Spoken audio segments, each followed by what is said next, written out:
sa atin at mahilig tayo sa hindi natin tinitingnan kung ano ba yung karakter, totoong karakter ng tao sa likod ng mukha niya sa TV. Ganyan tayo. Ang ugali ng mga Pilipinong botante. Kaya siguro dapat sa darating na halalan, pag-isipan na natin ang ating iboboto. Sabi ko nga sa inyo, nadala na ako, na-scam na ako, nabudol na ako. Hindi ako mag-endorso ng kandidato. Kasi baka pagkatapos ng eleksyon, sasabihin nyo na naman, na-scam ba ya Inday Sara dahil sa iyo? Ang gagawin ko para sa inyo, sasabihin ko, ano ba ang kailangan nating gawin as voter?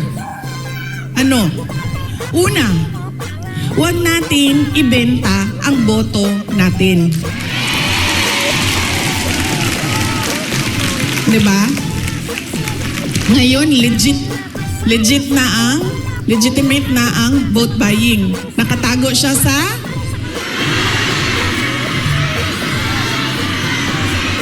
yan na ma'am, nandito na tayo sa topic na gusto mo ma'am, ayuda. Ganun na ang mga politiko ngayon. Bibigyan ko kayo ng example ha, ng experience ko sa mga pagbibigay ng ayuda o vote buying. Noong barangay election na nakaraan, bago lang, tinanong ko yung isang kaibigan ko, ano bang ginagawa mo na suporta sa barangay candidates? Sabi niya, ang ginagawa ko, humihingi ako ng tupad at AIX at binibigay ko sa mga barangay captain para ibigay nila sa supporters nila. So sabi ko sa kanya, okay, hindi ko magawa na ganyan yung suporta na ibigay ko sa mga local barangay candidates. Pero totoo yan. Hindi man pinag-uusapan, pero totoo yan na nangyayari. Nakikita nyo yan. Nakikita nyo yan doon sa mga probinsya ninyo. Kaya ang una, huwag natin ibenta ang boto. Pangalawa, pag tumingin tayo ng kandidato, tingnan natin kung ano yung promises na ginawa niya o sinabi niya noon.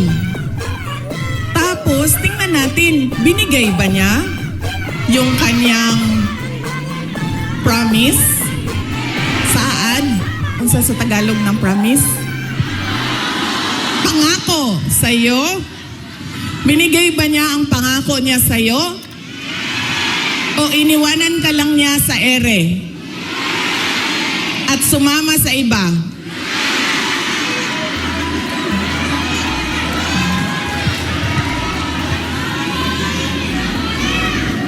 Ganyan. Ang pangalawa, na kailangan natin isipin.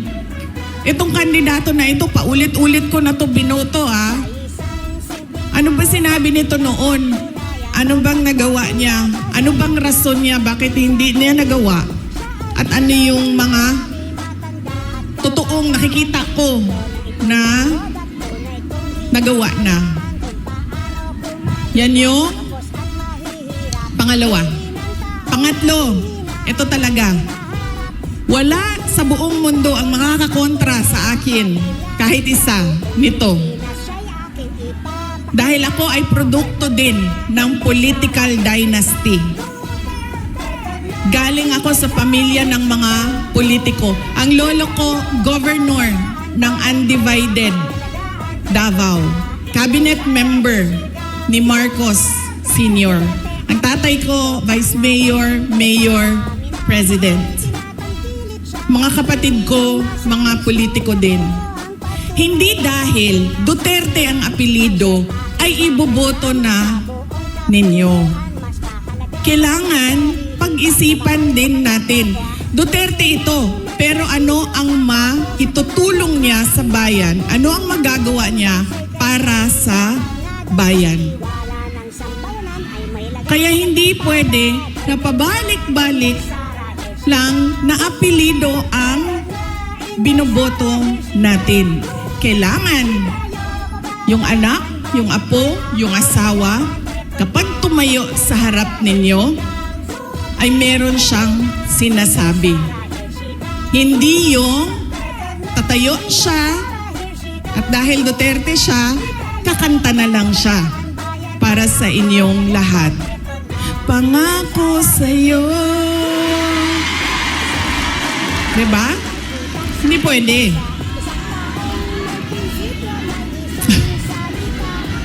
Ma'am, ganyan talaga yan, ma'am. Sa tingin ko naman kasi talaga, totoo, walang forever.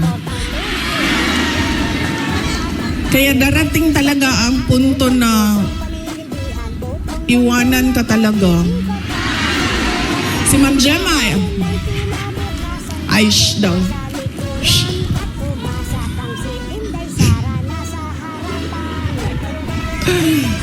Diba? Hindi pwede yan. Hindi na pwede. Kasi yan yung ganun tayo dati. Oo. Eto. Tinanong ko isang beses dito sa Manila, sa NCR. Tanong ko, Ma'am, sino kandidato niyo sa mayor? Sabi niya, si ano, ganito ang apelido. Sabi ko, di ba sila din yung mayor dati? Sabi niya, oo, yung uncle niya. Sabi ko, so bakit yan pa rin ang pipiliin ninyo? Sabi niya, nasubukan na kasi. So, syempre ako, hindi na lang ako nagsalita.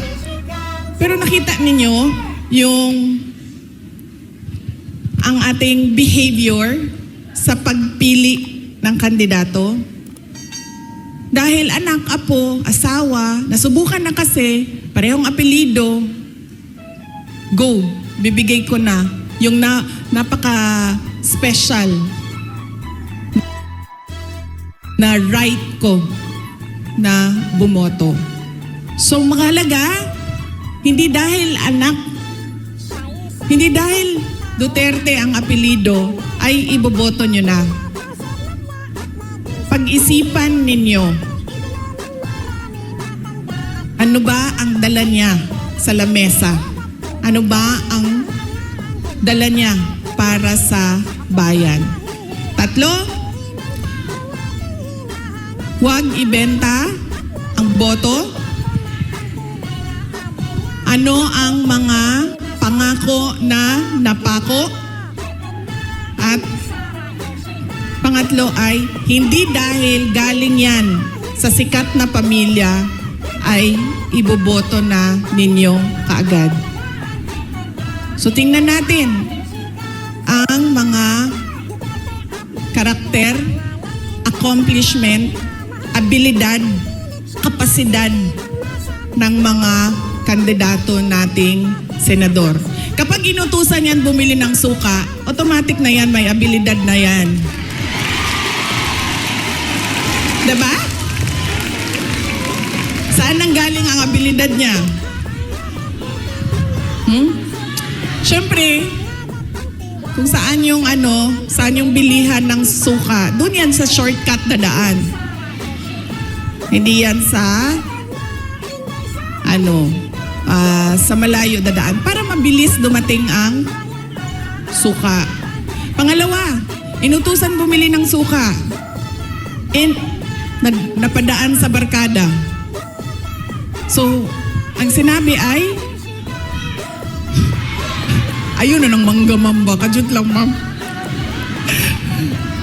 So, ang sinabi niya ay pare, pahatid naman ito ng suka namin sa bahay kasi kailangan yan doon. Dito nang muna ako. Diba? Abilidad. So, mahalaga yan. At kailangan natin pag-isipan itong eleksyon na ito. Kailangan natin baguhin ang ating pagpili ng kandidato. So yan, ang aking mensahe para sa inyong lahat ngayong araw na ito. Mensahe ng pagpapasalamat, mensahe ng edukasyon, at mensahe ng pagbabago kung paano tayo pumili ng ating mga senador. Ay, hindi lang senador, governor, mayor, lahat ng ating mga public officials. So yan po ang aking... Ilang oras yun, ma'am? 1 hour? 1 hour na mensahe sa inyo. Sana ay... Alam nyo, gusto ko lumapit sa inyo. Kasi gusto ko personal yung pagpapasalamat. Kaso pwede ba na wag tayo magkagulo? Kasi kanina sa labas, nasisigawan na ako ng pulis. Nasisigawan na niya ako kasi medyo nagkakagulo kami doon sa picture taking namin sa labas. So, pwede ba ako mag-hello lang, hello sa inyo? Tapos, wag lang tayo magkagulo kasi baka palayasin tayo dito. Ulitin ko, maraming salamat, magandang tanghali at maayong udto sa inyong tanan. Maraming salamat, Vice President Sara Duterte. Kung paano pumalinga sa kapos ang mahirap.